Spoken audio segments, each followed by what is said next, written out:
All right, guys, welcome to the Digital Barbell Podcast. Hope you are having a fantastic day. We believe if you work hard, you deserve results, and that your training and nutrition should enhance your life, not take it over.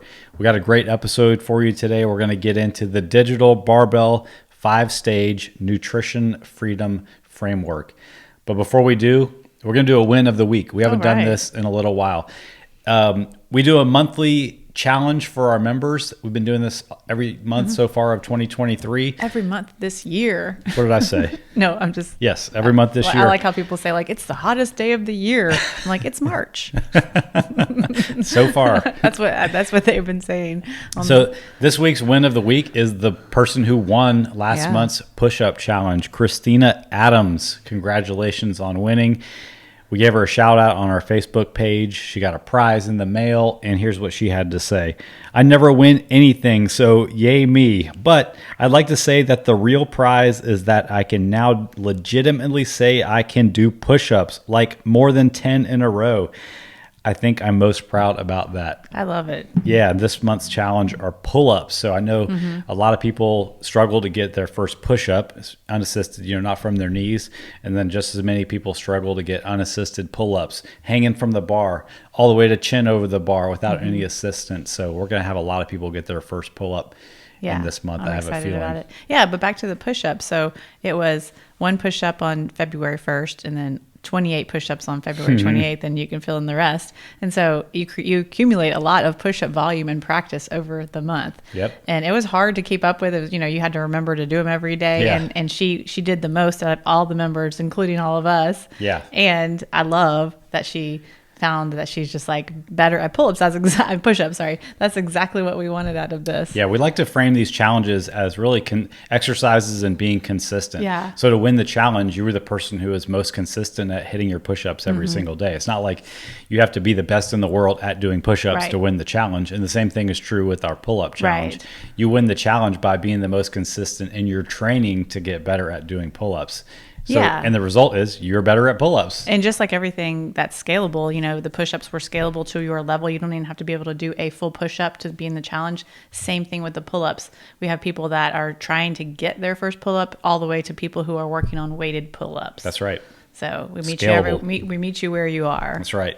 Do we have a podcast sponsor today? We do. I mean, they reached out to me this week. I feel pretty special about this. Well, we've had some big ones lately, so they better be big. This one's pretty good. We're sponsored by Arbonne Energy Fizz. What the heck is Arbonne Energy Fizz for people who don't know? If you know about Arbonne, you might know what this is. But, I've completely switched to my only source of caffeine now are these energy fizz sticks. I drink I drink decaffeinated coffee in the morning now, and I love these. They come in, 6 to 8 flavors. They're like kind of green tea. Yeah, the caffeine comes from green tea and all those kind of things like that. 40 milligrams. It's a much lower dose, but I kind of like basically from like 10 in the morning through after our workout, I'm kind of dosing them in my water. How many do you have per day? It says I have maximum of 3, so I never have more than 3. I have 2 to 3 a day. Okay. So it's probably altogether less than 1 cup of coffee, right? Isn't it coffee like more like 140 or so? 100 to 150 depending on the roast. So if you have 2, that's 80. If you have 3, that's 120. Yeah. So you have like a slow drip. A slow drip. And I just really enjoy the energy that I get, the energy boost that I get throughout that, those hours of your day. Yeah. And I really like the flavors. And I feel like I'm becoming one of those people that I just used to not like. Like, I used to really be like, if someone was talking about like, I stopped drinking alcohol, I stopped drinking coffee, I would be like rolling my eyes. Yeah. I'm really not a person. What do you want, a Nobel Prize? No, I'm not that kind. It's just I've made these little tweaks in my life that I used to not think I could. When someone would say stuff like that, I'm like, well, good for you, or that's you, you're on your high horse. You're just trying to do this for, to talk about it. And I stopped drinking caffeine because I was having these like heart palpitation things. And it was not like, I'm just going to try to like, I'm better than you. I'm just going to try to like go without. But there's been things that have led me to making these slight changes in my life. And I have felt better because of them. I mean, anything we change in our life, I would hope would be because we want the outcome of it, not to impress other people. But it's hard, but sometimes it's hard to just like, if you're like, oh, I've heard someone say I feel better without alcohol, then it's hard to just be like, okay, tomorrow I'm going to just stop drinking alcohol. And I'm never, unless there's a reason, it's hard to force yourself into a severe change in your life. You know why? Habit change is hard. It is hard. Behavior change is hard. It is hard. Yeah. But so that's a good sponsor. Yeah. They're like a multi-billion-dollar company. They're pretty probably expensive too, so hopefully they send them to me.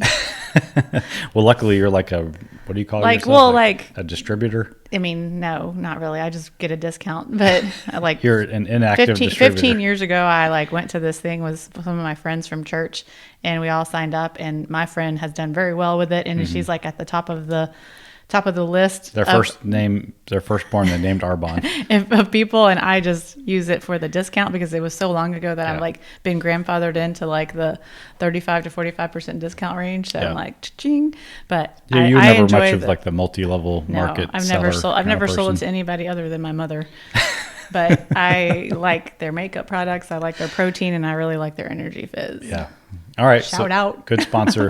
One other thing I wanted to mention is we offer a 15% discount to couples that worked with us. We don't talk about this at all. But we have recently had a lot of couples that have come on board, and we thought it was important to tell you guys. Yeah. Like number one, that's a great way to like be motivated together. There's no better way than like, that your significant other being, okay, let's go out into the garage and work out right now. Cause we're both, digital barbell clients. If you flip that on its head, there's probably nothing harder or more frustrating than trying to be on track with your own training and nutrition when your spouse or loved one is either just on a completely different path with their lifestyle, or they're actively trying to sabotage you, which is unfortunate to say, but I mean, it happens. So that's the reason that we offer this deal, is because we know that first of all, the compounding effect of dialing in your nutrition and training at the same time. And when you have multiple people in the same family on the same page with it, you're just going to get better results because everybody's on the same team. So that's why we offer it. So if you've ever been if you're a current client and you're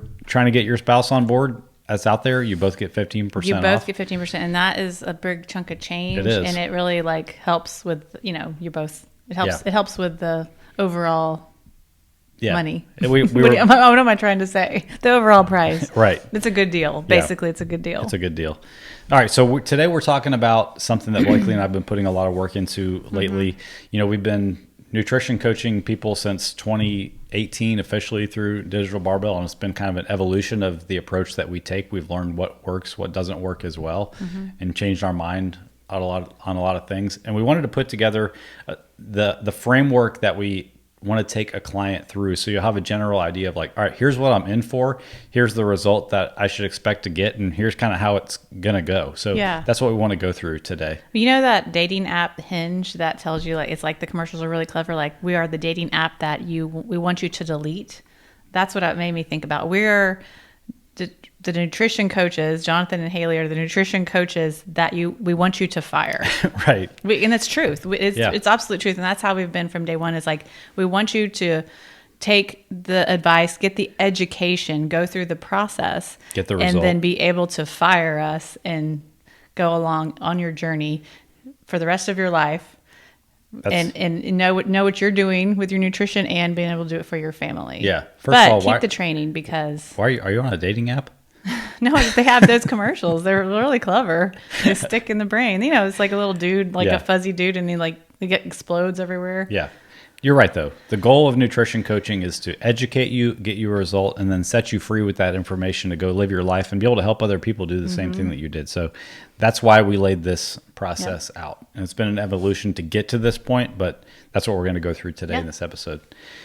And let's talk about why this even exists, because all diets basically do the same thing. If you just look at diets in general, keto, Optavia, whatever, Weight Watchers, they give you a list of rules to follow, and then they all make you eat less food, essentially. So you get down into a calorie deficit through all these different means, and that works as long as you follow the rules that create that calorie deficit. But then the problem is you eventually get sick of following those rules. You go back to whatever you were doing before once the rules are gone, and you regain the weight that you lost while you were on the rules. That's what we want to avoid. That's why this framework exists. That's why it's the nutrition freedom framework, because after this, the goal is to have nutrition freedom to be able to eat in real life every day at restaurants, on vacation, cook for your family with freedom. Yep. That's why this is designed the way that it is. And as we go through these steps, when we were talking about how this was going to look, we picture it like an hourglass. We're going to start really broad with the things we're going to talk about first, and then we're going to come narrower and narrower into the middle and get more and more dialed in the specifics. Yeah. And then we're going to go back out to the broad level as you go off into the world set free, relying on the broad base of habits that you built at the top of the hourglass. That's the general idea. So do you want to start going through the steps? Yeah, let's go. Okay. The first step is called the discovery stage. And discovery is all about getting a clear picture of what your existing habits already are. There has to be some kind of awareness if you're ever going to start to make sustainable change. So what you should expect to do during this discovery phase is to do a documentation of what you're already eating throughout the day. You do it through our app so that your coach can see what you're doing also. And there's also some, we're going to tie some mindfulness into this also, thinking about, okay, why am I doing this? Why do I eat at this time of day? What are my feelings of hunger at this time of day? All about bringing awareness and insight to the things that you're already doing. A lot of people think like first thing you got to do when you start a diet is get rid of all these foods, download the app, start tracking everything. That's the complete wrong approach, because you might already be doing a ton of things that are great. And maybe we can just start to do more of those things, put an emphasis on those good things without putting all that restriction in off the bat. So in the discovery phase, your coach is going to see what you're already doing. You're going to become aware of what you're doing that you might not have even realized you're doing really often. And you're going to just have your eyes opened during that phase. You're going to have clarity on what you're already doing. And I think one important piece of this is what you were just talking about, is like not feeling like, oh, I'm already above this phase. If you've hired a coach, in all honesty, you probably should listen to what the coach advises you to do and to go through the process so that you can get the outcome at the end. And so this is a short phase. If with consistency, it's 1 to 2 weeks, and that consistency is the key there. If you give your coach 2 days of information, then skip 3, that's not consistency. But don't like scuff this part off and be like, oh, I've already logged before, because obviously there's some underlying habits that needed tweaking. And if you just give full access to your coach for these 1 to 2 weeks of what you're actually doing, they can have a lot of insight for you. Yeah, there's never any judgment that comes along from your coach during this phase of discovery. Like, we've seen it all. It's not like we were walking around with like 100% amazing habits 100% of the time, all that kind of stuff. So you get the most out of the stage by, like you said, just giving your coach the real deal. That's how we're going to help you the best. Even if you've logged before, even if you've been above this stage before. Right. Example I like to give in this for this stage is like you hire a hitting coach to help your small child get better at baseball, and they get the bat in their hand, the coach is watching them swing, and right off the bat the coach sees like, oh, okay, I already see like 5-10 things that are going to help improve this kid's swing. Well, they're not going to just pull them aside and read them on a laundry list like, all right, here's all 10 things you need to change. Well, there's probably like 1 or 2 things that they could change that are going to really have a drastic impact on how well they hit. So they're going to tell them those things first, and then they're going to get better at those things. And now they'll start making smaller tweaks as they go down the line. So that's one of the things you're going to get in the discovery phase is an analyzation, is that a word, from your coach as like, what are the big rocks that are holding you back the most that we can really like start to work in stage 2 on, so you're going to get the biggest payoff and get some momentum building without burning you out. We want to give you quick wins in the next stage. Yeah. And so in this, did you already talk about what you're going to get in this stage with 1 to 2 weeks of consistency? You're going to get insight from your coach. You're going to get some action steps, and you're going to start to get a customized plan. So this is a very temporary phase to let your coach see what is actually going on right now. Yep. Okay, let's move on to stage 2, which we call build the base. This is all about building those habits that you're going to carry with you forever, that you're eventually going to revert back to keep your results. That's why this is so important. foundational habits. I can't emphasize how important this is. Most people skip this step, go straight into food tracking. Yeah. They get sick of it, and then they lose their results. So don't skip over this step. And it's just like the analogy you gave about the baseball coach. You're not going to attack every change at once, and because it would just be too overwhelming. Yeah. Some of the most important things you're going to do in Build the Base, and again, this is going to be customized to you because everybody's coming at this with a different experience, but you're going to learn about having more energy by building proper portions. Yeah. What does a balanced meal look like for you? How do you tailor that to your lifestyle and the challenges that you have? How do you learn how to snack in a healthy way that gives you sustained energy and doesn't feed into cravings and those kinds of things? How do you break free from the all or nothing mentality, which is a huge stumbling block for most people? How do you break free of labeling food as good and bad, which often leads to a really poor mindset around food? How do you deal with hunger? That's a big one. That's a common thing that comes up with people that are dieting.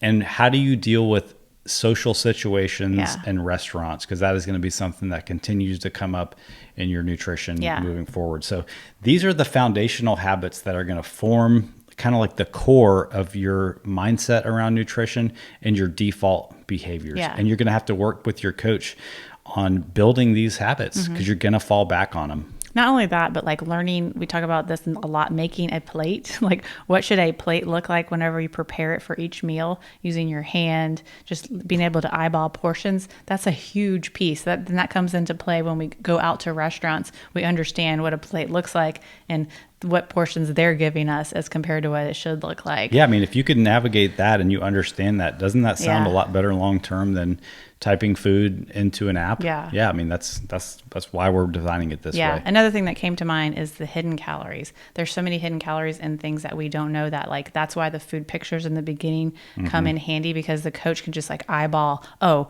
this, I don't know if you knew, but this has a lot more calories than you would think.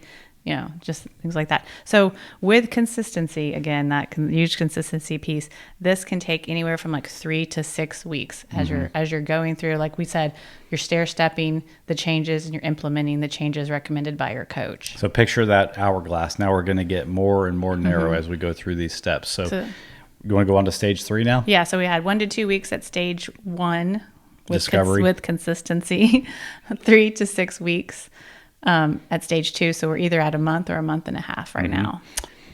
Okay, so now stage 3 is all about dialing it in and getting more specific, taking your results to the next level by bringing that hourglass in a little bit tighter, getting a little more micromanaging and making things move even faster with that solid base of habits that we've already worked on. And this piece is important because it's that educational piece. This is what we need to do. We need to get specific before we can get broad again, because that's what's going to allow us to make this a lasting change. Yes. And the dialing it in stage is going to look a little bit different for everybody, because if we're making amazing progress in the build the base phase, maybe we don't have to get as dialed in as some people are. So it's going to look a little bit different for everybody is what I'm saying. But in the dial it in phase, you're going to probably start to track about how many calories per day that you're eating. You're probably going to get a specific goal for how many grams of protein to shoot for per day. You're going to learn about how to accurately track food when you're on your own. You're going to learn how to estimate when you're out at restaurants, all that kind of stuff.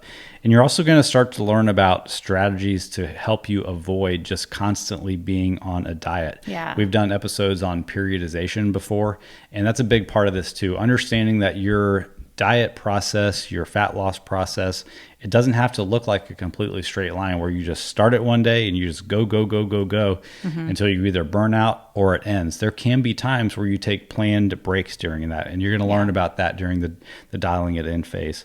We're also going to talk about what role can supplements take in helping you reach your goal. The reason supplements aren't back up at the build your base phase is because supplements are not a habit. Supplements are things that can help you dial it in, but we want to make sure that the base of habits are there before we start getting into recommending specific supplements. But they can have a role, and you're going to learn during this phase. Another piece that you forgot to mention was fiber. Learning how important fiber is in your diet and how much to eat and how to track that and what foods have fiber. And in stage 3, it's not like when you get dialed in, you just, okay, I have my dialed in plan. I'm just going to be like doing it over and over again. No, you're in constant communication with your coach, and you're tweaking throughout the dial it in process. That's what dialing it in really is. It's like learning, okay, what are the specifics that's going to work for you and your lifestyle and your schedule and your body to make progress, get even more dialed in. I feel like we're going to say dialed in too many times during this stage, but to get even more results than we did in the build the base phase. Yeah, and you want to be taking this part seriously, just like when it's just like getting an education when we went to school, and it's like this is something I want to be able to learn, like not just logging food to get the number right and then moving on, but like actually understanding like what made up that day, like what allowed me to hit my calories, what made me go over, where was I under, and like absorbing all that information as you're doing it, and looking, like when you put food on a scale, actually looking at what it looks like on a plate, all of those things, because you want to be able to break free from this and not do this forever. This with consistency. This is about a month or so. So we don't want to be doing this forever, and we don't want that for you, and you don't want to do it forever, but you really have got to be paying attention during this time. Yeah. You want to be deliberate and intentional during the dialing it in phase as you go through this, because you should be able to get with your coach. And even if you're not working with a coach and you're just doing this on your own, you should have a pretty good idea of where your calories and macros need to be. Like Blakely said, after about a month of getting the process dialed in. If you're not being consistent, there's no telling how long it could take. Yeah, and like you said, you mentioned about just like learning how to log food. I mean, that's a skill. It is. Like it's kind of like searching for anything on Google. Like it's a minefield out there of like misinformation, and you've got to know how to find the correct information. It's like, are we looking for the blue check box or whatever, like on Instagram or something? Who's the real celebrity here? Like it's kind of like that. Do you know how to log pasta that's cooked versus dry? Do you or know how what to about log chicken that's protein? cooked versus raw, like all of those things. And this is the kind of stuff you're going to learn in the dialing it in phase. Yeah. The next stage is cruise control. This is the stage where you continue to execute on what you learned in the dial it in phase. This is going to be the stage where you really make the most progress. This is where you're just basically executing every single day, doing your best to stick with your plan and working with your coach to make any adjustments based on how your progress is rolling. Yeah. You're really going to take the periodization that we talked about in the previous step and execute on that during this stage too. Maybe you're taking week-long breaks from your diet altogether. Maybe you take an entire month during cruise control to eat at maintenance because you need more recovery, or you want to spend some time building muscle. These are the things that can help you in the cruise control stage from hitting a plateau. A lot of people don't have strategies for overcoming plateaus when they go about this on their own. That's one of the things that we work through during this stage. Another piece is, using things like if there's a time where you're stuck, like using activity to get you unstuck versus changes in your diet itself. This is also another thing we do during the cruise control stage, is start setting ourselves up for success for stage 5, which is coming up, where we will take deliberate times without tracking to kind of test the habits that we built back in stage 2 of Build the Base. To make sure that we're ready to move on when the time comes. People don't do that at all when they go about this on their own. They'll just go completely off of tracking, and a lot of times immediately go back to the old habits that they had before they even started the diet, or they just look at not tracking as a reason to just eat more. So it's during this stage that we start to test the habits that we've been working hard on. Yeah, it's kind of like you're quizzing yourself. You're like, did I get it? Do I understand what the plate looks like? Do I understand some of these like things that might have hidden calories? Do I understand like how to like balance my macronutrients? Yeah. Pop quiz time. Yeah. We actually love quizzing our clients as we go through all these stages, just to make sure that we're setting them up for success. Yeah. Okay, so the cruise control stage, you should expect to take 2 or more months. And this really just depends on what's your goal. How much weight do you have to lose? Remember, this is the stage where you're going to make the most actual progress. So it really depends how much progress you have to make. And you'll just be working with your coach during this time to make sure that you're avoiding all those things that we talked about earlier with plateaus and things like that. Yep. All right, what's next? Last stage. The best stage, stage 5, nutrition Nirvana. I think you named this one. Well, yeah, but I love Nirvana. So shout out to Nirvana. Hopefully we don't own them like a royalty for using that word. Yeah. I mean, they didn't invent the term Nirvana, No, so I think no. we're okay. Okay. Stage 5 is all about setting you up for flexibility and lasting results. And flexing your skills. You're going to flex your skills. You're going to transition from tracking your food to completely intuitive eating with the guidance of your coach. If you think about what we just did in stage 4, this was setting us up for this. You're going to learn about avoiding losing your results by understanding what and how to monitor yourself moving forward. Monitoring yourself has to be a part of your fitness journey after you get a result. Otherwise, you'll never know if you have kept your result or not. So we're going to teach you how to do that effectively. Another really exciting part of Nutrition Nirvana is you have the freedom to start to explore other opportunities with your strength and fitness. You already went through this process and you understand how to, well, you already have the habits built from stage 2. You already kind of learned that in the dialing it in process, when you learn how to make adjustments to reach your goal, and you already know in cruise control, you just need to execute on the dialing it in to get your result. So let's say in stage 5, you realize, man, I lost all this weight. I feel good. I think I'm ready to actually go into a calorie surplus and start focusing on building some strength and muscle. So it gives you that freedom to be like, okay, I no longer have to go all the way back to stage 2. Now I can just redial it in with my new goal and move back through these stages again. So that's an exciting part that we love to go through with our clients. And you also have the opportunity in stage 5 to grab a friend, a family member, something like that, and show them what you've learned and let them, take them in their journey all the way back to stage 1, start to bring awareness to the things that they're doing. Yeah. You think back to your journey in stage 2 where you were building the base. What does that person need to do to build a base of habits that will benefit them? And you can teach somebody else how to do this. Yeah. How long is this going to take? I would say when somebody is moving from stage 4 to stage 5, the transition into ultimate nutrition nirvana is going to take about 1 to 2 months. Okay. And that's because not only are we going to be going through the process of getting there, but we're going to be doing that testing to make sure that you truly are in a place where you can handle this on your own. So this is a perfect world right here we've described. Yeah. In real life, IRL, let's talk about the journey of a nutrition client real quick. Okay. Basically there might be some bouncing back and forth between stages, and that's okay. Because life happens. That's completely natural. Yeah. Life happens. And let's say you are in stage 4, you're in cruise control, and then you have a death in the family and you just completely stop paying attention to your nutrition for a while because honestly, it's just not a priority, and that's okay. What we have to do now is just take a step back into the previous stage, 1 or 2 stages back, and just get back to the things that we did that got us to the point in the first place. Right. It's a repeatable process is the great thing. It's a framework that you can walk through and you can take steps forward and backward through without having to complicate things or feel like you're failing. Yeah. But with like we talked about before, treating this as an educational piece, you don't always have to go back all the way to the beginning. Right. You've already established some of those underlying habits. You know what protein and carbs and fat are. You know what food looks like on a plate. So we're not going all the way back to the beginning. We're starting back where you might need a little bit of help and then progressing forward from there. Yep. And then it can also look like what you were just speaking about with someone who has gone through the whole process and then is like, oh, I think I want to put on some lean mass now. So let's go back to about stage 3 and then bulk our way through. And then, okay, now let's lose a little bit of fat. Let's rewind again. Yeah. And I think it looks, with a lot of our clients, that's what it does look like. This is how we do it with our life.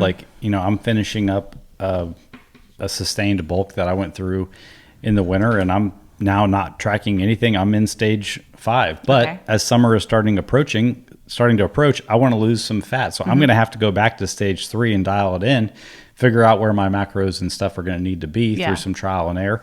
And then I'm going to be in stage 4 cruise control until I feel like, okay, I'm making the progress that I want to make. And then I'm going to transition back to stage 5 when I have the result that I want. Yeah. It's a repeatable process. Yeah. But since you've had those underlying habits, it's not that difficult of a repeatable process. Right. And that's our goal for you guys. That is. That's the process we want to take you through. So great. If you feel like you're stuck with your nutrition, if your only idea when you want to make a change for your nutrition is to try harder or do better or eat less, You need a more specific Yeah. plan that has like a more periodized plan that you can go through. And that's what we want to help you with. So if you're stuck, if you need help, no shame in your game. We've all been there. Reach out for coaching and we'll be happy to talk. So we'll put a link for how you can apply in the show notes. One more note. Do y'all hear those birds? Okay. The birds are nuts. We right have now. got a major problem of birds on our hand. This has just happened in the last like 2 days. We like to feed birds because we have beautiful cardinals out here. Is that the right? Yeah, we have cardinals. cardinals, robins. Yeah, I mean, they're awesome to watch from our porch. Okay, they have just destroyed our back porch in the last 2 days. And you know what I'm talking about. I mean, like everywhere. They're roosting in the tree. They're roosting in the trees, and there's like hundreds of them. I'm picturing the scene from Still Magnolias where the guy's like shooting into the trees. That's about to be me because I'm like, I like birds, but I can see them out the window right now. They're just like, and they're swooping in formation. They're messing up our destroying stuff. our property over here with their poop. So We got it bad enough with these dogs. We don't need the birds to turn on us too. And like living here 2 years already, I've never seen this happen before where they're like, okay, this is where we're going to live now. Yeah. We're deciding we're living above your deck and we're just going to destroy it. You know what we could do? We could move our bird feeder over to our neighbor's house. Maybe it is. You just did put birdseed in a few days ago. Maybe that's what attracted them. But we always feed the birds. I don't know. I mean, I got out there with a hose and it didn't even come off. It's going to be a pressure washer situation. Yeah. Leaf blower ain't strong enough. Hose ain't strong enough. We're going to have to bring out the power tools. So Anyway. look for some of that in our Instagram story. How do you get rid of, how do you move birds? Yeah. Okay. One last thing. You've been killing it on our YouTube channel lately. Yeah. If you guys don't follow us on YouTube, it's just youtube.com/digitalbarbell. We really are going to put an emphasis on YouTube in 2023. So if you're not already subscribed, head over there. We're going to post Every day we're posting something. We're going to try to mix it up, though, not just fitness-related stuff. More stuff from our lifestyle, our camping, some cooking stuff. So Who knows what? Who knows what? We're going to just like explore, see Me what you guys crushing like. you in workouts. That's a given. If you haven't checked it out, definitely check out the one where it's titled "It's a Showdown." It's pretty funny because you'll have to go check it out to see what she's talking Jonathan about. started the workout all like, I'm way better than her A little at cocky. this, and was left in the dust. I don't know about that, but all right, guys. Hope you enjoyed this episode. We will catch you next week.